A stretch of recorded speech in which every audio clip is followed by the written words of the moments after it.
Hello guys, welcome back to my channel. இன்றைக்கி நம்ம என்ன சம்மரி பார்க்க போகிறோம் அப்படின்னா, ஸ்டில் ஹியர். இதை எழுதினவங்க லாங்ஸ்டன் ஹியூக்ஸ். இதை 1957 எழுதியிருக்காங்க. இவர் ஒரு American poet, social activist, novelist, playwright. இவர் 1901 மிசௌரியில் பிறந்திருக்காரு. இந்த போயட் தான் ஜாஸ் மியூசிக்கை புதுசாக இன்ட்ரடியூஸ் பண்ணவர். ஸோ ஜாஸ் மியூசிக்கில் இவர் ரொம்பவே ஃபேமஸாக இருப்பார். இந்த போம் மட்டும் இல்லை, இவர் எழுதின எல்லா போம்லேயுமே பிளாக்ஸோட சஃபரிங்ஸை பற்றி தான் எழுதியிருப்பார். ஒயிட்ஸ் எப்போவுமே பிளாக்ஸை டாமினேட் பண்ணிகிட்டே தான் இருப்பாங்க. அவங்கள படிக்கிறதுக்கும் எழுதுறதுக்கும் அவங்களுக்கு ரைட்ஸ் கொடுத்ததே கிடையாது. அப்படி இருக்கும்போது எப்போ அவங்க எழுத ஆரம்பித்தாங்களோ அப்போது அவங்களோட கண்டென்ட் எல்லாமே அவங்களோட சஃபரிங்ஸை பற்றியும் ஃப்ரீடமை பற்றின லாங்கிங் அவங்களுக்கு எவ்வளோ தூரம் இருக்குது அப்படின்றத பற்றியும் தான் அவங்களோட ரைட்டிங்ஸில் எல்லாமே இருக்கும். அதே மாதிரி தான் இந்த போயட்டும், இந்த என்டையர் போமும் பிளாக்ஸ் எவ்வளோ சஃபரிங்ஸை டாலரேட் பண்ணிகிட்டு இருக்கிறாங்க அப்படின்னும், அவ்வளோ சஃபரிங்ஸை அவங்க ஃபேஸ் பண்ணாலும் ஒயிட்ஸுக்கு அகெயின்ஸ்டாக அவங்க நிற்பாங்க அப்படின்றதையும் இதில் ரொம்பவே ஸ்ட்ராங்காக அழகாகவும் ப்ரெசென்ட் பண்ணியிருக்காரு. இது ரொம்ப சிம்பிளான போம். இதில் நிறைய ஸ்பெல்லிங் மிஸ்டேக்கும் சென்டென்ஸ் பேட்டர்ன்லேயும் சில மிஸ்டேக்ஸ் இருக்கும். ஏன் அப்படி மிஸ்டேக்கோடு எழுதியிருக்காரு அப்படின்னா, அவருக்கு இங்கிலீஷ் தெரியாமல் இல்லை, இங்கிலீஷ் அவருக்கு நல்லாவே தெரியும்.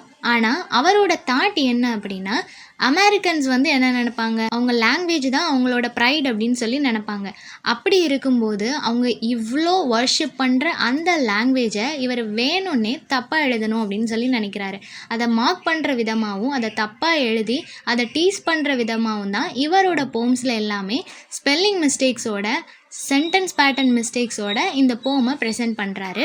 20th சென்ச்சுரியில் ஆஃப்ரிக்கன் அமெரிக்கன்ஸ் ஃபேஸ் பண்ண அந்த ப்ராப்ளம்ஸை பற்றி தான் இந்த போமில் எழுதியிருப்பார். ஸோ அமெரிக்காவில் இருக்கிற ஆஃப்ரிக்கன்ஸ் ஒயிட்ஸால் டாமினேட் பண்ணப்படுறாங்க. ஓகே, சம்மரி பார்த்துடலாம். ஃபர்ஸ்ட் எப்படி ஸ்டார்ட் பண்ணுறாங்க அப்படின்னா, நீங்கள் எங்களை பயமுறுத்துறீங்க, நாங்கள் ரொம்ப ஸ்கேர்டாக ஃபீல் பண்ணுறோம், காரணமே இல்லாமல் எங்களை காயப்படுத்தவும் செய்கிறீங்க. ஒயிட்ஸ் எல்லாருமே பிளாக்ஸை கொடுமைப்படுத்துறதுக்கு அவங்கக்கிட்ட எந்த ஒரு ப்ராப்பரான ரீசனுமே இருக்காது. ஆனால் அவங்கள கஷ்டப்படுத்துவாங்க. அப்படி நாங்கள் கஷ்டப்படும் போதெல்லாம் எங்ககிட்ட சின்னதாக ஒரு ஹோப் இருக்கும், இன்னைக்காவது ஒரு நாள் ஃப்ரீடம் நம்மளுக்கு கிடச்சிரும் அப்படின்ற ஒரு நம்பிக்கை எங்ககிட்ட எப்போவுமே இருக்கும். ஆனால் அந்த நம்பிக்கை கூட நீங்கள் ரொம்ப கண்டினியூஸாக எங்களை காயப்படுத்தும் போது, எப்படி காற்றடிச்சா எவ்வளோ ஸ்ட்ராங்கான பொருளும் வேகமாக காற்றடிக்கும் போது செதறி போகுமோ, அதே மாதிரி எங்களோட ஹோப் எல்லாம் நீங்கள் கண்டினியூஸாக எங்களை டாமினேட் பண்ணும்போது எங்ககிட்ட இருந்து செதறி போகுது அப்படின்னு சொல்கிறாங்க. ஸோ இதில் விண்ட் அப்படின்றத அவங்களோட டாமினேஷனுக்கும் அந்த திங்ஸோட அவங்களோட ஹோப்பையும் கம்பேர் பண்ணுறாங்க. ஸோ எவ்வளோ தான் மக்கள் கான்ஃபிடெண்ட்டாக இருந்தாலும் இவங்களோட டாமினேஷனுக்கு முன்னாடி அந்த ஹோப் எல்லாமே ஒன்றும் இல்லாமல் போயிடுது அப்படின்னு சொல்கிறாங்க. நெக்ஸ்ட் என்னென்னா, இப்போ இந்த ஒயிட்ஸ் அவங்களுக்கு நல்லதுன்னு சொல்லிட்டு ஏதாவது ஒன்று பண்ணாலும் சரி, இல்லை கெட்டது பண்ணாலும் சரி, எல்லாமே ரொம்ப எக்ஸ்ட்ரீமாக இருக்குது, அது எங்களுக்கு கெட்டதாக தான் முடியுது அப்படின்னு சொல்கிறாங்க. ஏன்னா இப்போ சன் அவங்களுக்கு சன் அப்படின்றப்போ கண்டிப்பாக வெயிலை நம்மளால் தாங்கவே முடியாது. ஸோ எக்ஸ்ட்ரீமாக வெயில் இருக்கும்போது ரொம்ப கஷ்டமாக இருக்கும்.